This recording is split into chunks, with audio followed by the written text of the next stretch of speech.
गंवार पत्नी निखिल शहर में पढ़ लिख कर वहीं नौकरी करने लगा था। इधर निखिल के पिताजी ने निखिल की शादी के लिए अपनी दूर की रिश्तेदारी में लड़की पसंद कर लिया था। निखिल के माता पिता गांव में रहते थे। उसके पिताजी ने कहा, मेरी तबीयत खराब है, जल्दी से आ जा। इतना सुनते ही निखिल शहर से तुरंत गांव चला आया। यहाँ शादी का फंक्शन चल रहा था। उसने देखा उसके पिताजी बिल्कुल ठीक रिश्तेदारों के बीच बैठकर बातें कर रहे थे। घर पूरा सजा हुआ था। वह सीधा अपनी माँ के पास गया। माँ भी दो चार औरतों के साथ गप्पे लड़ा रही थीं। वह अपनी माँ को एकांत में लेकर गया और परेशान सा पूछने लगा, माँ, ये सब क्या हो रहा है? पिताजी ने कहा था उनकी तबीयत खराब है, लेकिन वह बिल्कुल ठीक है। और घर में चल क्या रहा है? इतने मेहमान और सजावट, ये सब क्या है? माँ बोली, निखिल बेटा, कल तुम्हारी शादी है। यह सुनकर निखिल को गुस्सा आ गया। उसने कहा, ये क्या माँ, आपने और पिताजी ने एक बार भी मुझसे नहीं पूछा। बिना पूछे ही मेरी शादी पक्की कर दिया और आज आप लोग बता रहे हैं मुझे झूठ बोलकर बुला लिया। मैं ये शादी हरगिज़ नहीं करूँगा। मैं वापस जा रहा हूँ।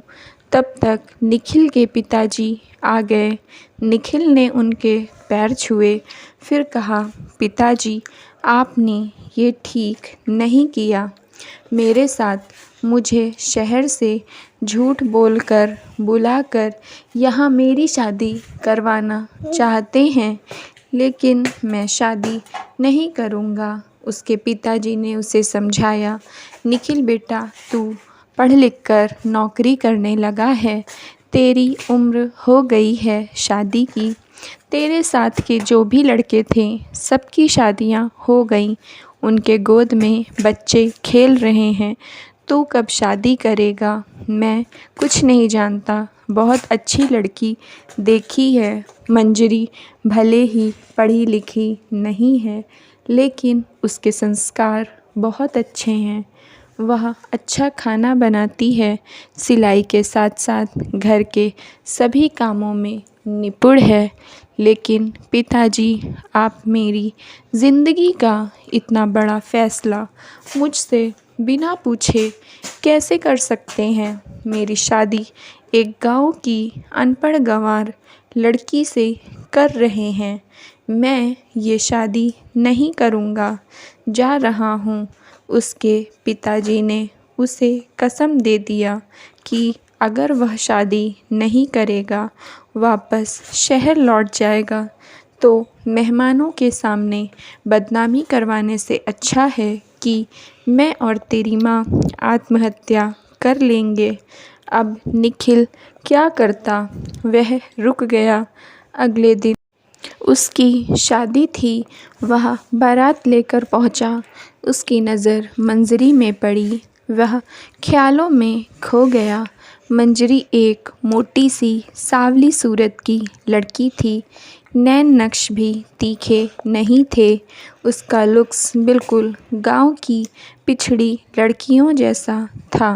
उसके सारे अरमान चकनाचूर हो गए, क्योंकि निखिल गोरे रंग का लंबा चौड़ा हैंडसम लड़का था। ऊपर से शहर में पढ़ा लिखा और नौकरी करता था। सभी दोस्तों के बीच में निखिल अपनी सपनों की रानी के बारे में जैसे बताया करता था, मंजरी ठीक बिल्कुल उसके विपरीत थी। उसका मन हो रहा था कि शादी से भाग जाए, अभी मना कर दे, लेकिन पिताजी ने कसम दे रखी थी। क्या करता बेचारा? उसका जो मुंह गुलाब की तरह खिला रहता था, अब मुरझा गया था। उसे लग रहा था वह कोई सीधी सादी गाय है जिसे खूंटे से बांध दिया जा रहा है। सारे सपने चकनाचूर हो गए थे। वह अपने भविष्य के बारे में सोच रहा था। मंजरी को देखकर सब लोग मेरा मजाक उड़ाएंगे, उसे अंदर ही अंदर घुटन हो रही थी। शादी के दूसरे दिन ही निखिल ने अपना बैग पैक किया और अपनी माँ से कहा, माँ, कंपनी से फ़ोन आया है, मुझे अर्जेंट जाना है। वह किसी तरह झूठ बोलकर घर से निकल जाना चाहता था। उसकी माँ ने कहा, फ़ोन लगा अपनी कंपनी में, मैं बात करती हूँ। ऐसे कैसे अर्जेंट बुलाया है? नई नई शादी हुई है, कुछ दिन अभी मंजरी के पास रुक, तभी तो तुम दोनों लोग एक दूसरे को जानोगे समझोगे। निखिल ने अपनी माँ को समझाया, माँ, अगर मैं नहीं गया तो मेरी नौकरी चली जाएगी और आप तो जानती हो कितनी बेरोज़गारी फैली हुई है। अच्छी नौकरी अगर हाथ से निकल गई तो फिर दोबारा नहीं मिलती है। हाँ, बात तो ये भी ठीक है, एक काम कर, तू मंजरी को भी अपने साथ ले जा, इसे तेरा काम भी कर हो जाएगा और मंजरी के साथ भी रह लेगा। निखिल की माँ ने बड़ी आशा से कहा, नहीं माँ, आप समझती क्यों नहीं? मंजरी गांव की है, पढ़ी लिखी भी नहीं है, वह इतने बड़े शहर में एडजस्ट नहीं कर पाएगी, उसे गांव में ही रहने दो। निखिल ने अपना पीछा छुड़ाते हुए कहा, लेकिन निखिल के माता पिता के सामने उसकी एक ना चली। मंजरी भी शहर जाने के लिए तैयार हो गई थी। उसने अपना बैग तैयार कर लिया, पूरा देहाती साड़ी पहनकर, ढेर सारा बालों में तेल लगाकर, 2 चोटी करके उसका रंग सांवला और चेहरे में बहुत सारा पाउडर लगाकर सफ़ेद कर लिया। निखिल ने मंजरी को देखकर अपने मन में कहा कि कहाँ शादी करके फंस गया। मंजरी उसे बोझ लग रही थी। उसने मंजरी का मुंह धुलवाया। जब सारा पाउडर साफ हो गया तो वे दोनों शहर के लिए निकल गए। निखिल उससे बहुत दूर जल्दी जल्दी आगे आगे चल रहा था। उसे मंजरी के साथ चलने में शर्मिंदगी महसूस हो रही थी, लेकिन मंजरी ने निखिल का साथ नहीं छोड़ा, उसके पीछे पीछे लगी थी। स्टेशन आकर ट्रेन में बैठ गए।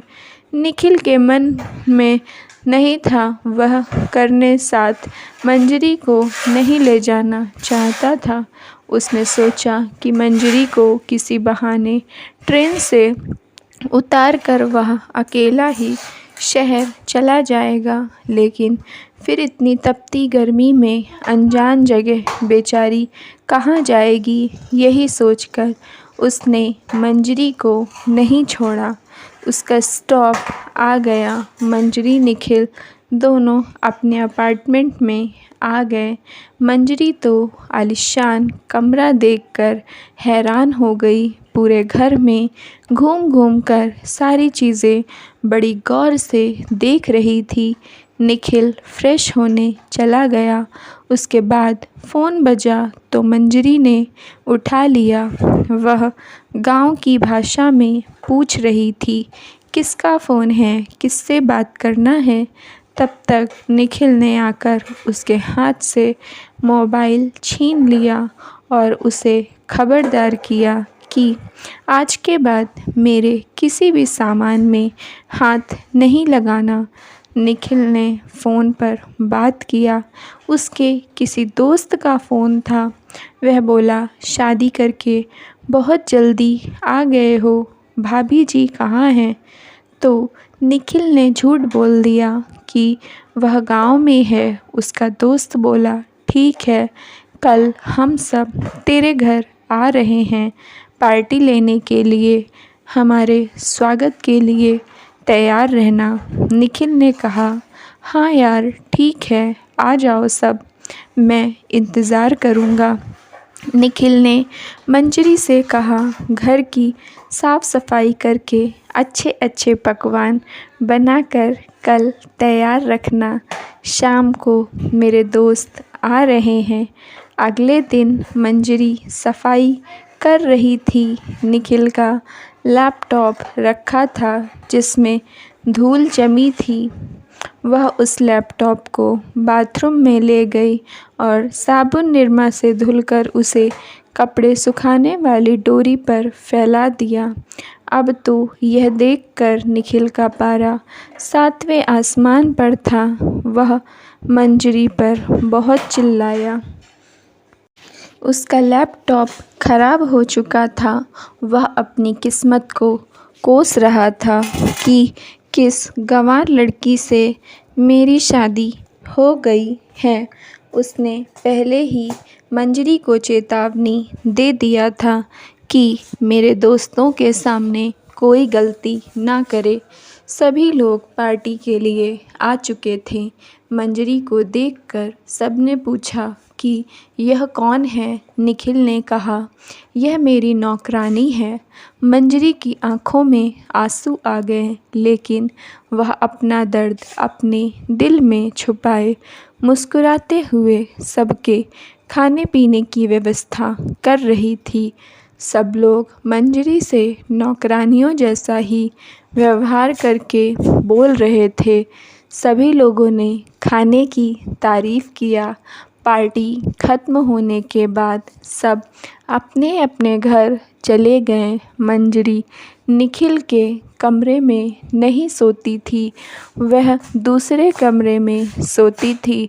निखिल ने सोचा, आज तो बच गया, लेकिन अब इसका क्या करूं? कैसे इससे अपना पीछा छुड़ाऊं? अगले दिन निखिल ऑफ़िस जाने लगा तो लंच तैयार करने के लिए कहा। मंजरी ने गांव की स्टाइल में अचार पूड़ी बनाकर पन्नी में पैक कर दिया। जब निखिल ने लंच देखा तो वह गुस्से में लाल पीला हो गया।